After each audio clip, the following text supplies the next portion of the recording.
Hi, welcome back to my channel. This is Priya and I'm a big yoga enthusiast. Today I want to talk about my relationship with yoga. I started learning yoga at the age of 10 with a secret desire to grow taller. Fast forward, I moved to the UK, wondering how will I continue learning my yoga practices. Then I walk into Geny Caloisi's yoga class of 90 minutes. Intense but immersive.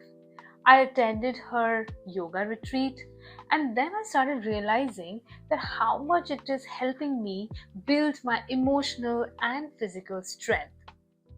Today, I want to sit down with Geny, my first UK's yoga teacher, and talk about how yoga can be very helpful in building your emotional and physical strength.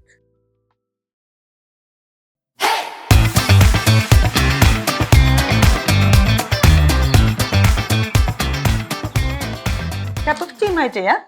Thank you, and it smells so lovely. It smells of roses. What else? This is the Ayurvedic tea. Well, yes, it has roses, real roses, little roses infused. Roses are perfect for women's harmony, so you get the whole benefit of the herb. So, Geny, tell me about your yoga journey and chair yoga. Prim, my yoga journey started when I was quite young. You started at 10. I was, I think, 11. My mum took me to a yoga class, and I always remembered that. And then for a long time, I didn't do any yoga. Only when I was about 21, I started practicing at gyms, maybe, just on and off. Nothing very dedicated. When I was about 30 or so, I started having really bad back pain. So a friend of mine said, well, why don't you do something physical?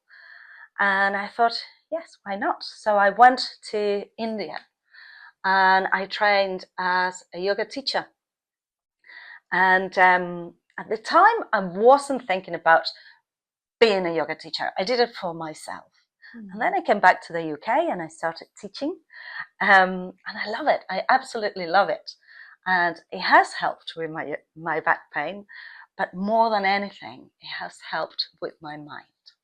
Wow, so I think both of our roots of yoga are from India. That's great. Yes.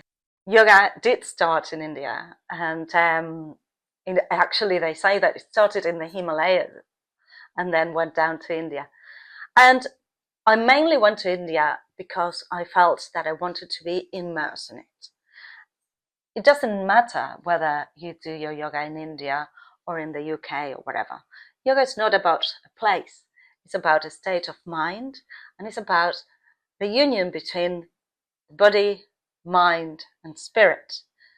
And yoga, unlike what people think, yoga is not for being flexible, more bendy. Most people go, oh, I can't touch my toes. It doesn't matter. Yoga is only about being able to sit in meditation. So you make your body strong, you make your mind strong, and then you can sit in meditation to elevate your being. Absolutely, and I totally agree with that. Yoga means to become one, the union. So, why don't we try this one word rapid fire? I have some questions for you. Go for it. So, one word to describe yoga. Unity. Okay. One advice for someone who wants to start yoga but is hesitant. You have all that is needed. All that you need for doing yoga is to connect with your breath, to come as you are. Yoga is like a GPS. You will get to a destination, but you have to start where you are. Okay. And one practice that one can try today, now. The main practice I would advise to anyone that costs you nothing. You don't have to have a yoga mat. You don't have to have anything except your breath. And the practice is to breathe in slowly, maybe for a count of 4, and then exhale for a longer count, maybe 6, maybe 8. And this will calm your nervous system and it will really center you. Whatever you might be thinking, whatever worries there might be, they will be diminished. You will find that in your breath is the magic. And I have talked about the science or the physiology of breathing, inhale and exhale, and that's what exactly you're talking about. So definitely try it. One myth that you want to address or burst today? You need to be bendy to do yoga. You don't need special pants, you don't need a special mat, you don't need anything to do yoga but curiosity and a beginner's mind, being able to think, okay, what am I being asked to do? Can I do it? Can I use what I have right now and get into that space where I belong? Because we all have conditionings, we all have things that we think, oh, I should be this and I should be the other, but we don't. We just need ourselves and a curiosity to be able to discover. Absolutely, and that's how I think everyone's journey starts. So I'm totally in agreement on that. I have one extra question for you. Because yoga was born in India, is it a Hindu practice or is it related to Hinduism? No, yoga is not a religion. It's a spiritual practice, but it's not anything to do with any organized religion. Your yoga journey is individual. It doesn't matter where you do it. Some people swear for hot yoga, some people like ashtanga, some people like hatha yoga, others do alternatives, yin yoga or Yoga Nidra. Yes, well, yoga nidra is one of my favorites, it's and I lead it every week. I have yoga nidra practices, and I have a lot of recordings on my podcast and on my YouTube channel. But yes, all of these different things are like different flavors of ice cream. You might like one more than the other, but it doesn't make the first one better than the second one. It's what suits you. And at different times in your life, there will be different types of yoga that will suit you better. When I trained on ashtanga yoga, I was a lot younger and it suited me. Now, ashtanga yoga is too hard for my body. So my practice is more somatic, is more holistic. And this is also what Ayurveda says. You have to be mindful of where you're at in your life, where your body is, and what challenges you're facing. If you are always trying to do what you've done before, then you will be disappointed because we all change. That's something for me also to remember, to let go of that ego that I need to do what I was doing at the age of 20. So I'll remember that. That's one for me as well. I want to talk about the yoga retreats. I have attended one of yours in Spain. It was amazing. It was a great experience, met lovely people. So I want to address like what makes a yoga retreat different and more holistic than attending weekly yoga classes? Everything is needed, Pri. You need the weekly classes to keep your stamina up, to keep your practice daily. And it is a different thing, when we meet at a gym or in a studio, you might know the other people, you might not know. You go in, you do your class, and sometimes you leave.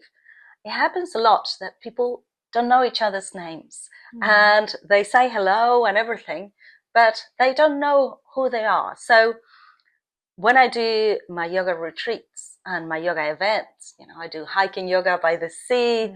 I do. I've done that. You did. I do also seasonal retreats. My next retreat is in Margate in March 20 to 22nd this year, 2026, and it's for the spring equinox. And what happens is that those are opportunities not only to be immersed, as you said, in this holistic environment, but also to connect with other like-minded people. When you go to a retreat, you are doing that. You're retreating from your day-to-day. In a yoga class, you're just dipping in and out. In a retreat, and you can skip a class if you don't feel like it. Exactly. In a retreat, you are there. You are in this vessel that embraces you and takes you into this journey.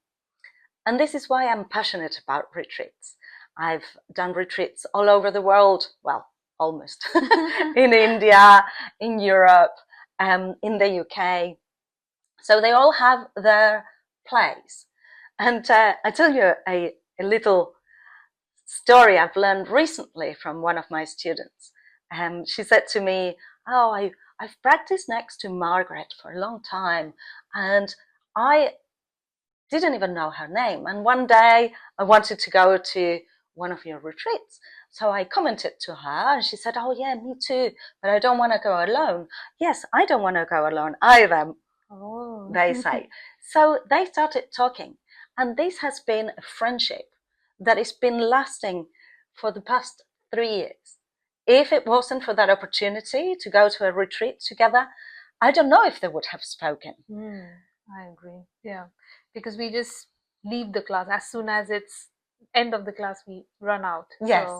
So retreats are opportunities to encounter other people. They are opportunities to find yourself. And that is what I always am fascinated about. And in my retreats, we don't just do yoga. Sometimes I agree. We do a bit of we dancing. Went for karaoke. We went for karaoke. We have morning meditations and yoga practices. We also have talks. I teach about Ayurveda. I teach about the type of things that are advisable for the different seasons, the seasons in life, the seasons of the year, and the times of the day. All of these different circadian rhythms and seasonal rhythms, all of that, Ritucharya, they are all part of the holistic approach that I take to well-being. Yes, I remember you did moonlight yoga, and then there was something very unique practice that I learned first time in my life. We sniffed in seawater, and everybody was like cleansing themselves. I don't know what happened. Our noses started running. I think it was a way of cleaning. So yes, very unique experiences. Salt water. I always like to use whatever there is in the environment to get people connected. Absolutely. So your next retreat is in Margate, and where can people contact you, find your details if they want to attend your Everything classes? is on my website, which is cheyoga.co.uk. We'll put in the details on the screen here. So it's called Che Yoga because I'm Argentinian, like Che Guevara was. And this is the yoga revolution. Yay!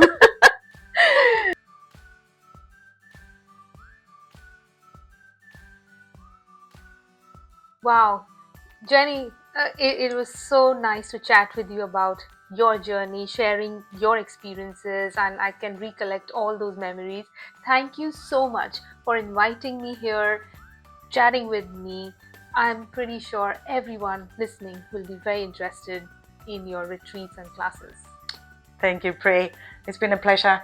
And, when you were a student of mine, you were a little star. Do you remember that time when I injured my inner thigh because I did a cartwheel and I shouldn't have done it? And I asked you to demonstrate. Happily, I did that. I was a teacher's pet. Absolutely. Yes. Thank you. Thank you so much.